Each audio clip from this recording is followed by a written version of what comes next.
ঈদে তেজপাতা উপহার দিলেন মমতাজ। ঈদ উপলক্ষে নতুন গান নিয়ে এসেছেন ফোক সম্রাজ্ঞী মমতাজ। তেজপাতা শিরোনামে গানটি বুধবার 10 এপ্রিল টিএম রেকর্ডসের ইউটিউব চ্যানেলে প্রকাশ হয়েছে। গানটির কথা ও সুর করেছেন কৌশিক হোসেন তাপস। ঢাকার একটি ব্যস্ত কাঁচাবাজারে তেজপাতা মিউজিক ভিডিওর দৃশ্যধারণ করা হয়েছে। এ গানের প্রথম লাইনগুলো হচ্ছে, বুঝলে নাকি বুঝপাতা, না বুঝলে তেজপাতা, আমি তো ভাই কিছুই বুঝি না। মমতাজ বলেন, অনেকদিন পর ঈদে একটি নতুন গান করলাম।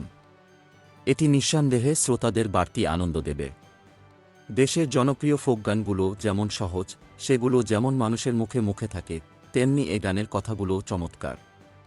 অল্প সময় নিয়ে মজা করে গানটির শুটিং করেছি। এটি ঈদ বৈশাখের উৎসবে দর্শকের আনন্দে নতুন মাত্রা যোগ করবে বলে আমার বিশ্বাস।